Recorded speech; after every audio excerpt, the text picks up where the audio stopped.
Recording. Alright. Hello, people on YouTube. It is rival PandaCat, and I'm here to make a complete in-depth god guide.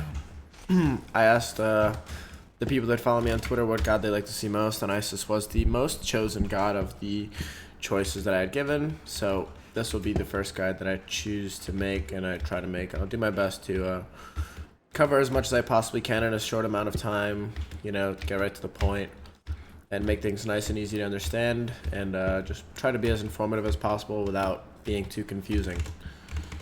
So let's get to it. So the first thing we need to look at before looking at Isis's abilities, and I'm just going to do this on a jungle practice because I think there's enough space to work with, is the first thing we look at Isis is her auto attack. She's a unique mage because she has this AoE auto attack where on her third hit, she sends out three little, it's just an AoE auto attack. And this is very, very, very important to clear with.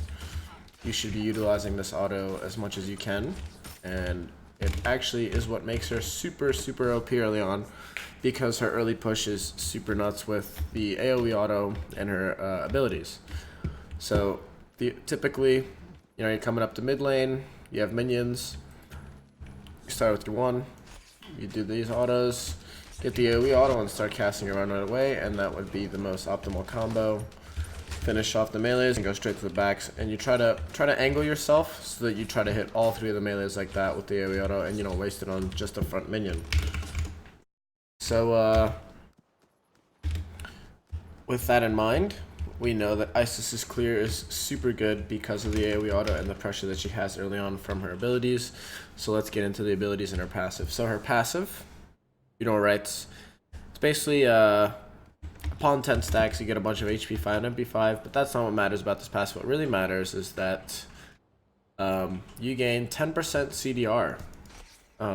And this is a big deal because even myself, I didn't even know that Isis gets 10% CDR from her passive until a couple months ago, and I've been playing Smite for like 6 years. I mean, Isis hasn't been out that long, but still, it was really surprising to me. I guess I just never took the time to read it, but this is a big deal because it changes the way you build her, and it alters the way you build things in general, because items that you would build on one mage can't always work on her because she would overcap CDR further in the build, or it would ruin her build path into the next item. So it is it's both a blessing and a curse, but it is a good thing that you get your CDR cap earlier, and you get the 10% as early as possible.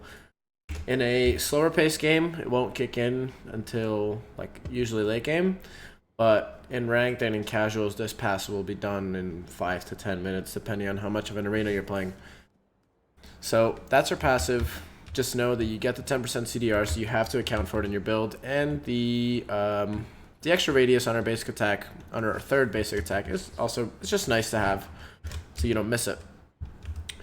So with the passive gone over, we go on to her first ability. It's her Wing Gust, which is your primary ability for clearing. It is it's just a straight line. You shoot out 4 like balls of magical energy, and it's her main clearing ability. It's what you use to just clear all the waves, try to clear all the camps, and just get pressure. So the typical combo would be obviously you use your big auto, you 1, 2. As soon as that auto sent out, you Wing Gust and you clear the wave. You don't have to stand in the middle of the wave. In fact, many matchups will punish Isis because they choose to stand in the middle of the wave. So you can, you know, a lot of people will, you know, start clearing, and then they'll swoop in, kind of swoop around, move around, so they're elusive and hard to hit with abilities, or so that the Wing Gust isn't canceled.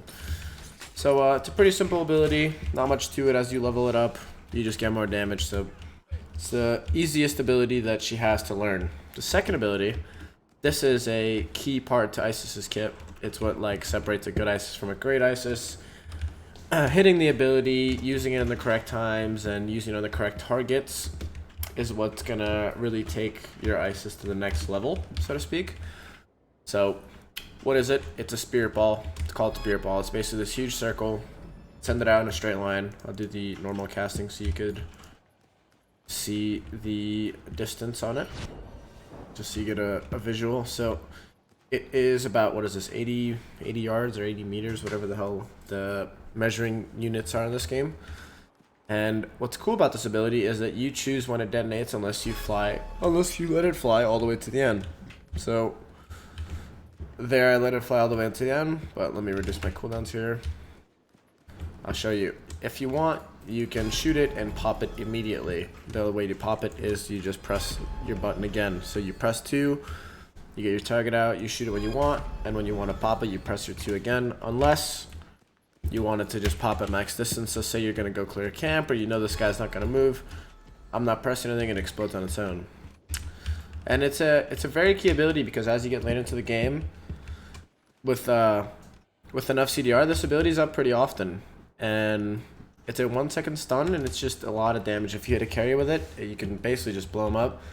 But it's also good for being annoying to the front line. As a Guardian's running at you, you know, throw a Spirit Ball at him, make him juke, make him not juke, hit him with it. And, you know, just be your best to be like as annoying as possible and use the ability as much as you can. So try to get real accurate with it. It's really important that you know how to use it. It's a good self-peeling tool, it's a good offensive tool. And a cool little combo that you could do, since the new ISIS change, you can actually send out your 2 and start 1-ing, and you can pop your 2 mid-wing gust. Before, you weren't able to do this. If you sent out your 2, you'd have to wait for it to pop, or you'd have to pop it yourself, and then you'd have to start 1-ing after. But now you are able to send out the 2 like this. So you start clearing, send out your 2, start your 1, and then pop it when you want. It's kind of tough on your brain, I'm not gonna lie, but it's doable, and it's a cool little thing that you can do since the new ISIS change.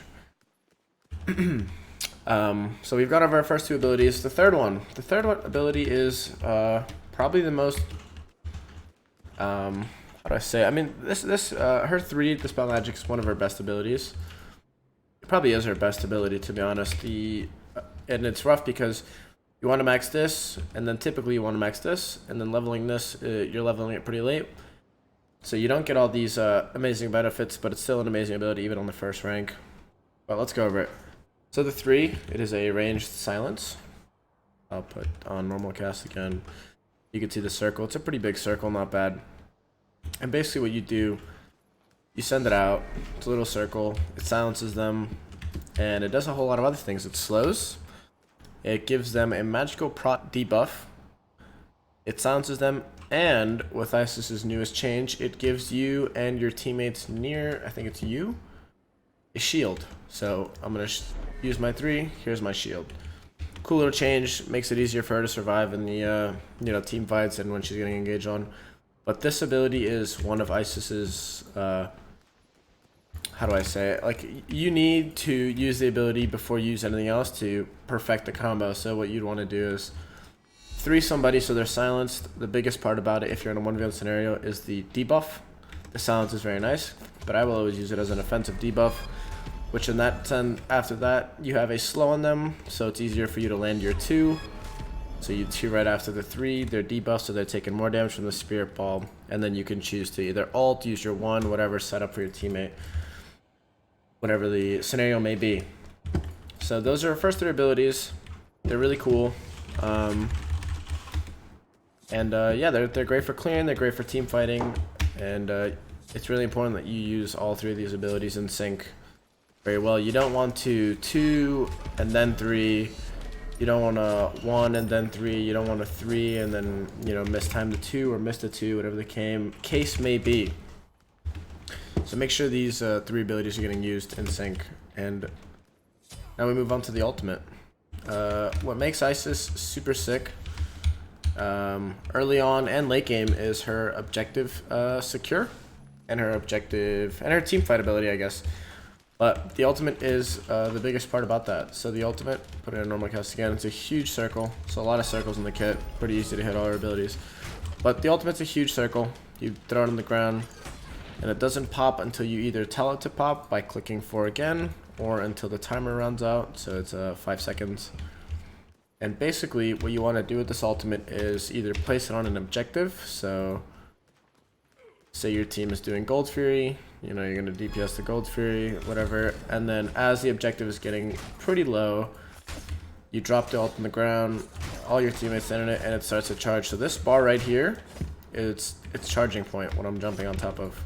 The more damage you do inside of it, the more the ult charges, dealing more damage and healing you and your teammates for more.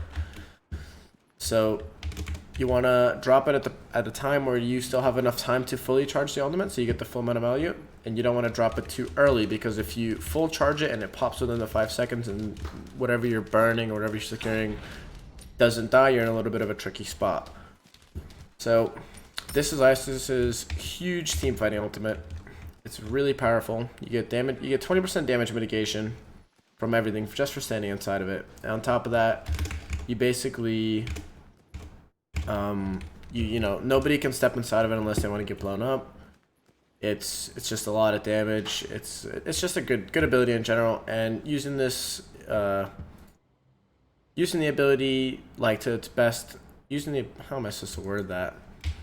Just using the ability well is a big part of Isis's kit, because whether you're like good with the spirit balls and whatnot, whether you go with the threes and the silences and being annoying, the ultimate's still going to be a huge part of our kit. So if you're not using the ultimate well, you're like missing a huge chunk of what Isis is good at. So those are the abilities. We've been over them. So yeah, next we will talk about what you want to max. So typically speaking, let's restart my level. Reset level, cool. At level 1, you'll almost always start your wing gust at, there's probably no scenarios in which you start your 2, just because your wing gust is so good at clearing. So you start with your 1, and this is the ability you want to clear. It's your main clearing ability, so you're going to want to use this at level 1. And then at level 2, typically speaking, you're going to want to get your spirit ball. So this 1-2 combo is what makes Isis really strong early on. In fact, it's quite common, and I've had it happen to me a lot in ranked games, and I've done it to many people, where when you hit 2 on Isis, you just kill the other person in mid because they disrespect damage from the spirit ball. Your 1 is coming back up again, so you just 2, you know, 1 them, and then they die. So level 1, you get your 1. Level 2, you get your 2. Level 3 is it's kind of a case dependent scenario, leveling scenario, I guess. So if you need the 3, if you're against things that you can silence out, if you're against another god that you can silence where the 3 will be worthy to get, then you level your 3. Otherwise, typically I just put a second point in my 1 for the extra damage. It's quite a bit of damage, another 80 damage on the ability. So just maxing that gives you a little bit more clear, just makes it a little bit more scary to, you know, fight around and fight into. Level 4, you want to get your 3 because it's a great ability. Level 5, you want to get your ultimate, and from there on out, that is where the leveling becomes case dependent, because if you're in a game where your 1 can be interrupted like fairly consistently, you might want to max your 2. Especially because when you max this, a lot of people who play versus Isis never expect it to be maxed. So if they missed it, if they don't juke it, they're like, oh, you know, whatever, it's a level 1 spirit ball, it's not going to do too much, I'd have to juke the ones after. But if you are maxing the 2 and you hit them and they don't juke it, it's a big chunk of damage, and they're probably not going to see it coming, and then, you know, you can ult after, or whatever you can set up for your team. Whatever happens after happens. So if you're in a game, let's just say you're against an Agni, it's the first god that comes to mind, chances are you're probably never going to get your full 1 off.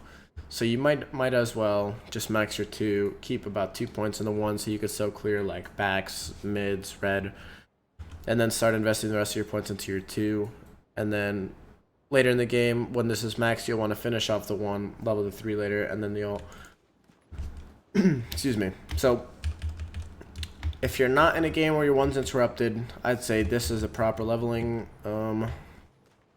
ability leveling pattern, I guess. So let's go to about level 13, it's about mid-game.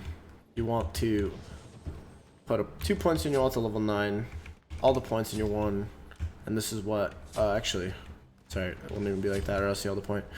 So this is what your level 10 ability level should look like. 2 points in your ultimate, because it is a big chunk of increased damage with the max charges and the max charge scale. Yeah, healing and damage scaling, so you do want to level this up. You don't want to hold it at level 1. I rank 1. And you want to max out the 1 so you can clear fast and, you know, be a bully and just poke people out with the 1 with a really good ability. So level 10, this is what you want. And then you start investing the rest of your points into your spirit ball until eventually you have 5 points in it. And then last comes your 3 and your ultimate, like that. So basically 1, you know, in total or in order to be 1, 1, 4, or 4, 1, 2, 3. Whenever you have a point that you can put in your ultimate, you want to put in your point into your ultimate, and then you want to put points into your 1 until it's maxed, then your 2, then your 3. And that is the basic way to level Isis. Like I said, it's case dependent, so if your 1's being cancelled a lot, start putting points in your 2, because there's no point in investing all the extra damage into the 1 if you're never going to get it off. If it's not, then go ahead and finish the 1. So those are abilities. We've gone over all the abilities, we've gone over the passive, and we've gone over the leveling of the abilities, the order. So let's move on to the builds. Typically, before I would start with book 2. It's a lot of power for the early game, and it helps you clear a lot. So this would be my start, just book 2, you know, beads, some pots, whatever. And you can see you clear waves fairly quickly, a couple autos, and you know your archers are cleared, and that's a lot for pressure. But recently, with the buff to ethereal staff, I've been trying this build.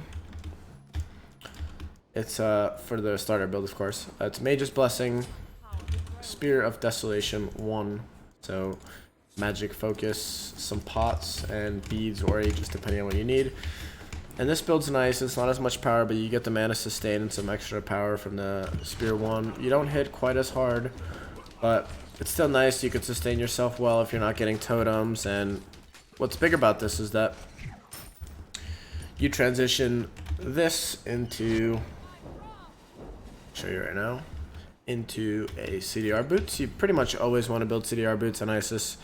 On most mages as of right now, actually, pen boots just aren't worth it. The CDR is just too volatile, or not volatile, too valuable. And with this specific build, assuming you don't need any anti-heal, because Divine's a great item for anti-heal, and it's pretty useful in a lot of cases, you go straight into the Spirit of Desolation. And with these 3 items, you have 30% CDR off the bat. So you're 3 items in, you have 30% CDR, and then once you finish Isis's passive, which is why it's this build's really nice on her, you get 40% CDR. So you get 10 from here, you get the 10 from your Evolved Mage's Blessing whenever you finish it, 10 from Spirit of Desolation, and 10 from Shoes of Focus, putting you at max CDR very, very early on into the game.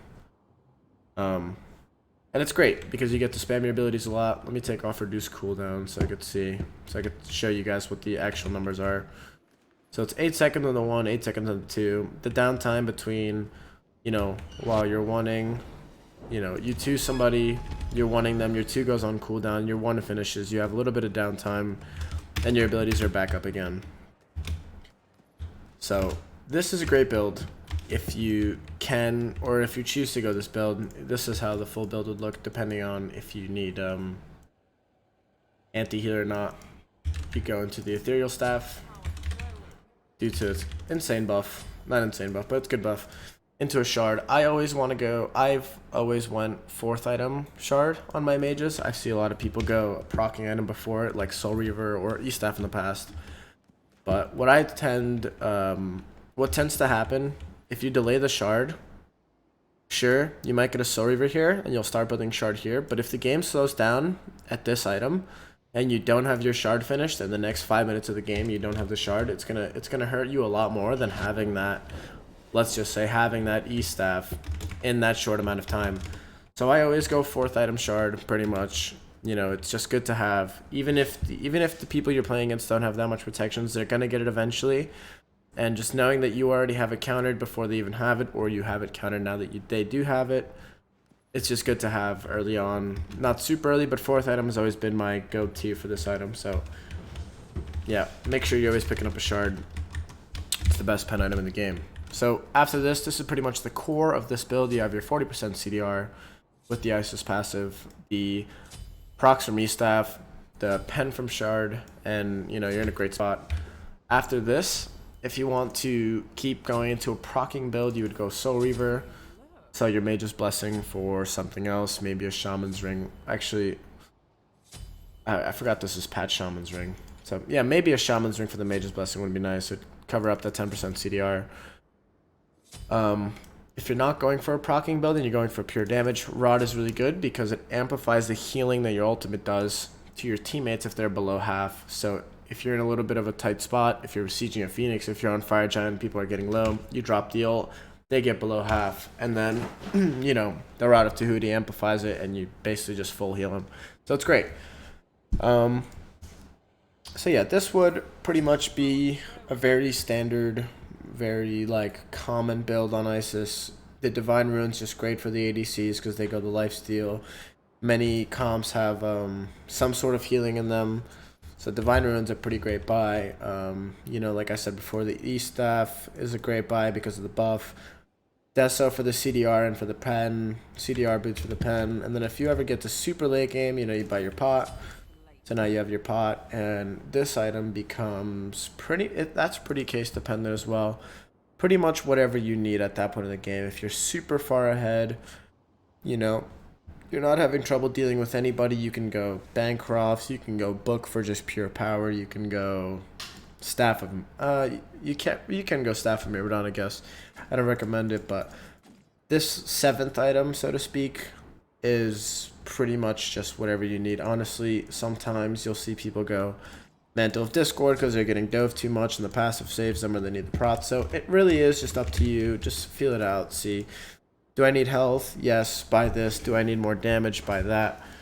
And yeah, so this is pretty much, let's just put an item in here for the show. For show, be Pythax piece, assuming nobody else has a Pythax piece on your team. This build right here is absolutely amazing. But I don't always go this build. I like that build. But this was my go-to build in the past. So you start with the Book. Book's just an amazing item because of its mid to late game transition. You have all the power early on. You have infinite amount of mana. And most of the items that you build throughout your build will help you. You know, some of them have mana like Soul Reaver. If you want to go Breastplate if you're getting dove. So Book's just an overall great item. CDR boots amplifies the Book passive so you get more power. So these just become more cost efficient and more just an efficient buy. From here, you go into the Desolation because it's such an insane pen item. Into the Shard. I'm thinking actually, I mean maybe Shaman's Ring might be better with Desolation. I haven't tried it because this is the new patch and I haven't really played the new patch too much. But from here, you have a lot of pen. You have enough damage to kill tanks. If you need the survivability, you can go Book of the Dead because of the synergistic passive with Book of Thoth. If you need more damage, you go into a Rod. You'll never be upset buying a Rod of Tahuti. If you need anti-heal, Divine Ruin in place of this. So this would go before the Shard. And then maybe a Desolation after. And then a Shard Rod to finish it all off. But this build has a lot of power, as you can see. Close to 650. This is no buffs, no nothing. With Fire Giant Red buff, you're close to 1000 power. So this is a really reliable build. If you want, you sell the boots late game, get an ethereal staff for some survivability, 660 power, you know, a lot of procs, a lot of health, very annoying to deal with. So those are the two builds that I would most likely recommend to a new player who's playing Isis for the first time or wants to get better at Isis. Just either you go for the full CDR rush or you go for the huge power build with the Book. And, you know, you get into late game and you pop off. So those are the two builds that I'd recommend. What's next? So let me get a build going here. I'll do the Book build. I don't know why I just sold it, considering I need to rebuy it all. Let's just say this is my build here. Soul Reaver, because it's good with the Book. So we have our builds. You only need 20% on Isis late game because of potion and passive? Correct. It's a big deal. What determines whether you go build 1 or build 2? It depends on the playstyle that you're going to be playing that game. If you're going to be consistently hitting people, like, you know, taunt, poke, E-Staff's going to work well, or work wonders for you, so you might want to go the Spear of Death onto E-Staff Rush build. If you're going to be bursting backline, or you want all the damage and you just feel like the E-Staff build isn't your type of playstyle and you don't like it, then I would go this build. Both builds are really good. Honestly, they have similar similarities. They have their differences. One's a little bit more tankier, one's a little bit more damage oriented. So it depends on what you need in the game. If you know that people are going to be diving you a bunch, maybe you go the E-Staff build and then get a Pythax late game and get a lot of extra health, a lot of survivability. If you have no worry about being dove and you just want to do the most amount of damage, you'd go this build. So we've went over her abilities, we went over her passive. It is important to note that the Mage Pot has 10% CDR in it. So like you said, Panda eating cookie, it is super important that you don't overcap. This is 10% CDR, and this is 10% CDR. So in my build right now, this would be optimal for me because I have Isis passive, 10% here, 10% here, and a pot would give me 40%. So that would be the perfect scenario. You don't want to go into 50%. That's just a wasted stat at that point. So make sure you are looking out for your CDR. If you have a healer on your team like Horus or Solanas, would you buy an Asclepius? Yeah. If you don't know anything else to buy and you have another healer and if you already have a rod, I'd say yes, you could fit a rod of Asclepius in the build. It gives you a little bit more movement speed, a little bit more health, so you get tankier. It's not a bad item. But if you don't have a rod of Tahuti and you're thinking about buying a rod of Asclepius, I would say just buy a rod of Tahuti. It'll help you with your damage, and on top of that, it's going to increase your healing more than the rod of Asclepius does due to its passive. Rod of Asclepius, yes. So we went over the 2 core builds. We went over her abilities, her passive. Let's get into how do you really play Isis. So, where the god bots, show you some combos, show you what you can do in this character. So every fight, every 1v1 that you choose to take, you want to start it off with your 3, because the 30% magical prot debuff is a huge debuff and a huge power or a huge damage increase for you if you hit the next 2 abilities that you're shooting out. On top of that, the slow and the silence give you so much time to set up your abilities to make sure you don't miss, and the shield's also nice to have starting a fight. So the typical Isis combo would be to 3 somebody, get a Spirit Ball on them while they're slowed and silenced because they can't run away from you. While they're Spirit Ball, try to get all gusts of your 1 in, all 4 gusts of your wing gust in, and then if you need your ultimate to finish them off if they use their escape, then you do that. If you know that you're going to one-shot them, you want to start the fight with the ultimate, assuming they don't have like a leap or something, no dash. So if it's like somebody Noble Guardian, let's just say Ares, you know, Ares isn't going to get out of a huge Ice Assault with all the CC that you have incoming, so you start with the ult, you drop it on him, then you'd stun him in the ult, you know, 3M, and so on and so forth. So let's just say I'm going to take this one, Neath bot 1v1, so how would I play it? Assuming she has her backflip, I wouldn't ult right away because she'd be using backflip out of it. You'd want to start the fight with the ult, auto, give her a Spirit Ball, auto again, and then get that one going, and then she dies. So the Isis damage is absolutely ridiculous. There's a lot of 1v1 potential early game, mid game, and late game, so make sure you are constantly playing around corners, constantly looking for abilities to throw a Spirit Ball out, surprise somebody, and just, you know, get going on them. That's in a 1v1 scenario. In a team fight scenario, you don't want to be up in their face, you know, hey, I'm in the middle of everything, come kill me. You want to play off of your support and your jungler. You want to play far enough back to where you're not going to get, you know, double blinked on in one shot, but also close enough to where you are capable of Spirit Balling and starting a fight and setting up a fight. So, you know, if you hit a long range Spirit Ball, it's a great way to start a fight. You know, something you should look for if you can, and you basically just always want to ward out in front of you, assuming you're in the jungle where you're pushing. You want to ward, you want to be able to see everything in front of you. That's the best way to play Isis. If you know where everything is, the game's going to feel super easy. So, you know, you want to shoot your 3s out. When people start coming up, you want to silence them, you'd be annoying. And you want to use your 1 sometimes as an escape mechanic because of the movement speed that it gives. And you also have the immunity to roots and knockbacks, so you want to use your 1 to either be elusive, you know, hard to hit, while trying to hit people, or you want to use your 1 for raw damage after the Spirit Ball. But in general, you really want to make sure that you're hitting all those 2s on the carries or their front lines, because you have a lot of lockdown between the 3 and the 2, especially on a character that doesn't go beads. So make sure you're getting your 2s in there. Make sure when you see people coming up, you 3 them to stop them from doing things. It's gonna feel, it makes the character that you're playing feel extremely clunky versus an Isis. Let's just say like characters like Ymir. Where the hell are the god bots? I could show you here. So characters like Ymir who have long casting times where they're not instant. You know, they're gonna look to freeze you. You could stop that. They're gonna look to freeze you again. You could 3 that, and then you just kite them around. They can't get in front of you. They can't get close to you, and you eventually kill them. How do you play versus a diving character? So you know how to deal with frontline. You want to lock them down with the 2. Keep that CC chain on them. 2 them at the end of it. You want to keep your distance so you don't get Ymir ulted like this. Okay, come on, buddy. But how do you play versus a character that is going to dive you? So let's just see. I'm not really sure this one just ults me. So I want him to ult me here. Basically, you want to use your 1, your 2, and your 3 as a kiting ability, right?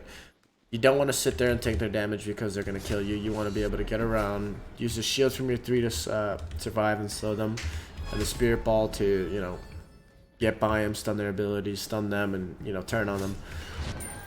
If you're in a position where you're getting super dove, so here I am, you drop the ult on yourself, and you basically just kite around in it as it charges.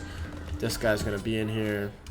Obviously, it's a bot, so they don't play like real players. I mean, I've seen quite a few ranked players in my day, but it's not 100% accurate, but it's the idea. So, you're getting gone on, you drop the ult on yourself, you 3 on yourself, you spirit ball, you charge it up, and then as people try to run away from it because they're like, oh snap, we've messed up, you're in the ult, you keep them in here. As they try to get out, you pop it, you hit yourself, you do a lot of damage, and the fight is typically turned.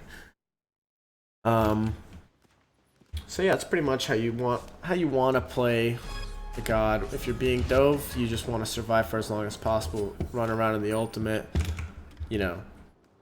Nobody wants to stand in a nice assault. Nobody wants to get blown up, and you're gonna be able to waste a lot of time even if you die 9 times out of 10. If you played the scenario well enough, you're gonna get a lot of return damage. You're gonna get a lot of healing, so essentially a second life, because this will full heal you at a fully charged in late game. And you're gonna be a huge addition to a team fight. So make sure you're utilizing the ult for when you're diving, and for when you're being dove. What else is there? So sometimes you're gonna need a little bit of extra damage. So Ice Assault doesn't have a very long cast time, so you can throw it out and pop it immediately. So let's say you've got your full combo on somebody, they just live with 5% HP. You can throw the ult out and insta-pop it. It still does a good bit of damage. And it's just a good way to, get that last finishing touch if you messed up and you didn't use it right away with the combo. So yeah, just remember that the ult can be like instantly pop, and it's a nice little bit of burst damage that you can use. It's not the best way to use the ultimate. It's not the ultimate at its full potential, but it is something you can keep in mind. If somebody's running away 1 HP, you don't have another ability up, throw the ult out, pop it, one-shot them. So yeah, that's pretty much it. So let me see what I have written down real quick. Actives. Actives is a big one. Actives in mid, typically you want to get these 2 actives, Aegis and Beads, because they're the actives that are gonna help you survive the longest. They are they're the core actives for backliners. If you use them properly, you can save yourself a lot of time. In fact, if you use them properly and Aegis enough damage, you can then ult on yourself, or ult after your ult, or Aegis after your ult, just wasting more and more time. Hopefully a frontliner comes and helps you, or your second backliner takes care of whoever's stabbing you. So these are the 2 main actives that you're going to want. 90% of games, you're going to see every Isis have Beads and Aegis, because there's no reason to get anything else. Unless there are case-specific scenarios where Beads really aren't needed. They have they have a knockback maybe or a root or something, and your one is already immune to knockbacks and roots. I should have went over that when I went over her ability. But you're not gonna need beads, and you notice that. So what you can do is a couple different ideas. You want to be a more team-oriented player. You typically just want to go shell, so you can shell your backliner with you when you're getting dove. If you don't need shell, you can get a heavenly. If your support doesn't get one, it's a great way to escape somebody diving or chase after somebody. So it's a good relic. These are only relics that you buy if you don't need beads. Bracer, you can kind of get away with Bracer sometimes, very rarely, because people are probably going to be building anti-heal for your ult already, so the effect of Bracer will be completely nullified, making it a waste. And other than that, there's not really much else that you'd ever really want to go. Shell sometimes, Heavenly sometimes. These are very rare occasions, but for the most part, you just want your beads and Aegis. You want to be using these actives properly, so when you're getting dove, beadsing the correct abilities, Aegising the correct abilities, it's hard to explain it. But you know, just kind of try and get all the damage, try and stop all the damage that you can while it's coming at you to prolong the fight and then hopefully turn it.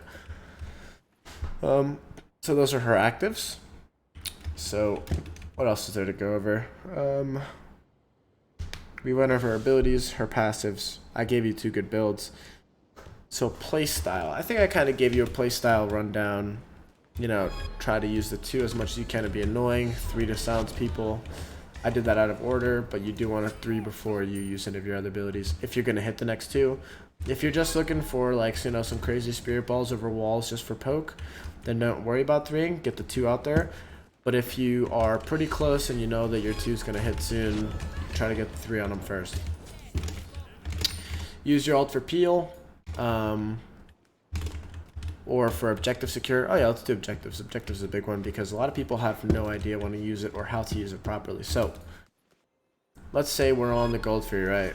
This Gold Fury is not very tanky at all, unfortunately, because it's level like 5. Can I up this? Probably not.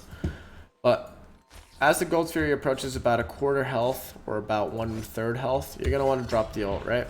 Assuming that you're gonna stay on the Gold Fury. If the call's to not stay on Gold Fury or not to burn Gold Fury, you do not want to use your ultimate because it's your biggest team fighting ability.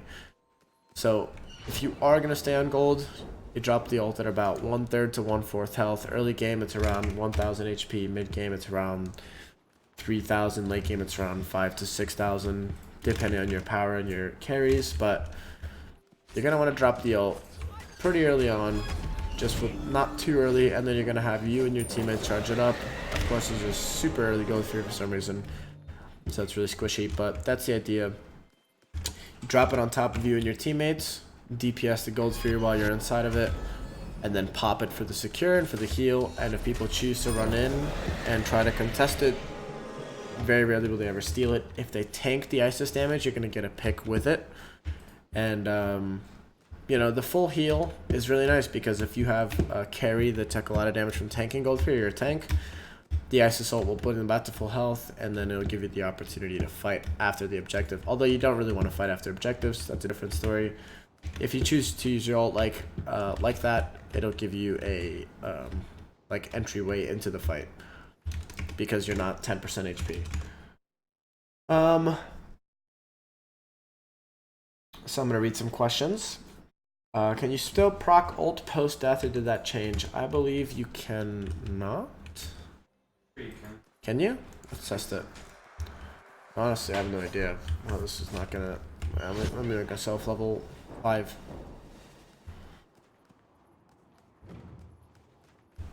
Let's see. Good question. I think you might be able to, you might not be able to. I'm pretty sure they changed it so you can even proc for 2 when no death. Really? Yeah. Maybe. Let's find out. So, I'm gonna throw the ult over here. This guy's gonna one-shot me. Oh, that's pretty awkward, isn't it? That's really awkward. Oops. Let's go test that for real. Is this going on YouTube and are you making more? Yes, this will be going on YouTube, and yes, I will be doing more content for God. So, no, it insta-procs. Unless I mistimed it again. I guess I'll do it one more time. I kind of feel like I mistimed that one. I'm just gonna drop it like as soon as I'm dying. So, oh, let's see. Yeah, no, it insta proc, so you can't do it. Really? Yeah.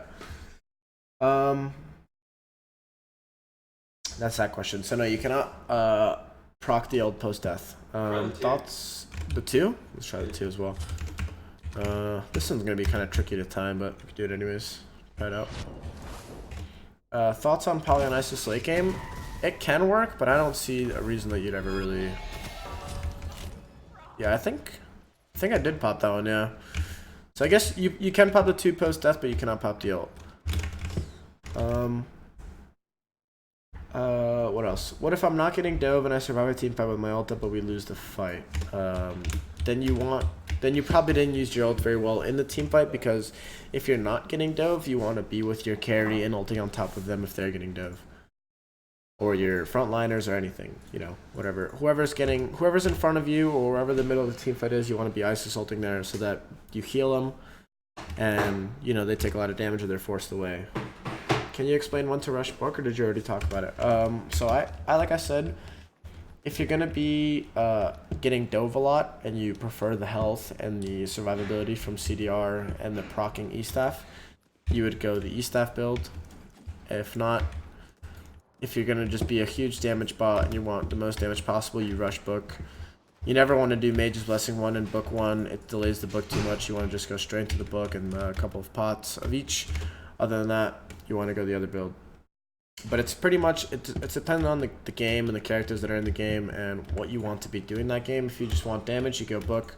If you need a little bit more survivability because their characters look like they're just going to dive you and kill you, then you go the E-staff build. You like throwing out your Spirit Ball and then use your 3 on them before detonating the Spirit Ball. I feel like it's pretty reliable if you're far enough and use instant cast. It is something you can do, but that's a little bit more of like an advanced thing. If you're new to the god, you want a 3 first so they don't have any way of escaping the 2 and then 2. But yes, in theory you can 3, then 2, then pop, or 2, then 3, then pop the 2 while they're silenced.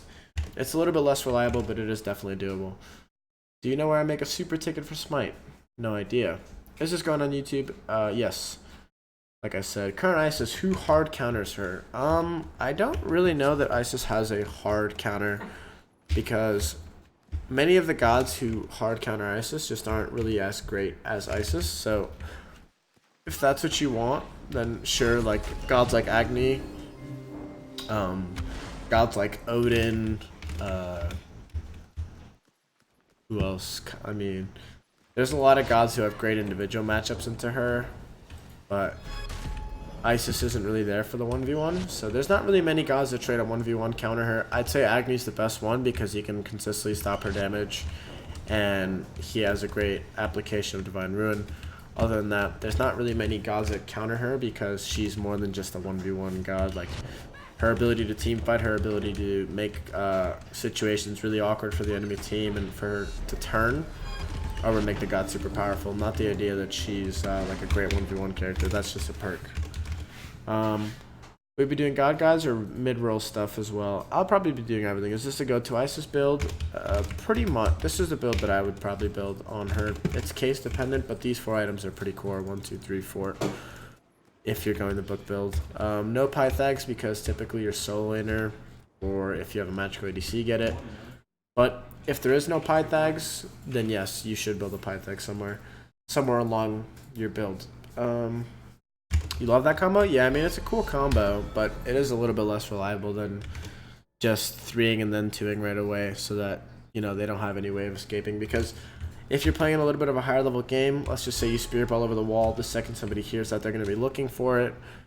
If you 3 them in time, sure, but maybe just off the sound cue, they use their escape, or they'll back away, or they'll juke some way. Whereas this one, they're silenced right away, they're slowed, so they're already lining up the Spirit Ball, and they don't have much counterplay but to use an active, so to speak. And I think that's pretty much it. I mean, we went over pretty much the builds, the ability leveling order, the abilities themselves, what they do, what to do, what not to do. And yeah, maybe I'll try and get some like clips of me playing the god on stream or something in here so that people can kind of see it. If I don't, then I mean I play this god on stream all the time, so make sure you stop by my stream and see me playing it. Other than that, I think we've pretty much went over everything. You want to silence first, spirit ball after, and then one finish off the combo. If you're going to be going for a kill or you're locking them down, make sure you ult first. Charge up the ult, pop it when it's charged, keep him in there for as long as possible. Make sure you utilize the AoE auto. It is one of Isis's biggest strong points in the early game.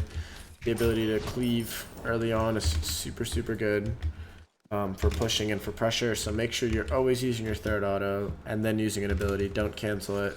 Don't stop. Don't stop autoing to use your one. Get the third auto in. It's what's gonna stack the minions together, and then help you clear it. So yeah, I think we've pretty much went over everything. I guess yeah, showed you how to use the ultimate on objectives, use your AoE autos, and how to clear situations versus gods. What buffs? I mean, pretty much always take red on Isis. With full CDR and a red buff, you're going to be super obnoxious and hit really hard. So it's really good for you to have. Yeah, I mean, that's pretty much everything. I think we've been over it all. So that's probably going to be it for this guide. This is the first guide, so it's obviously not going to be that great. It's not polished, but it's my best effort. So if there's anything that you guys recommend or anything I didn't go over that you'd want me to go over in another guide, make sure you tell me so that I can keep that in mind if I choose to do another god guide. And yeah, I hope you guys enjoyed the in-depth guide. I tried to go over as much as I could without being too confusing and without being too long of a video. It's coming out to be about 50 minutes, which is kind of long, but hey, the god's not that easy to learn. So yeah, so thank you guys so much for watching. I hope you guys enjoyed. Like I said, make sure to subscribe to the channel and follow me on Twitter so that you know when I'm streaming or if I upload another YouTube video to my YouTube. And yeah, until next time, thank you guys all so much. Love you all. Peace.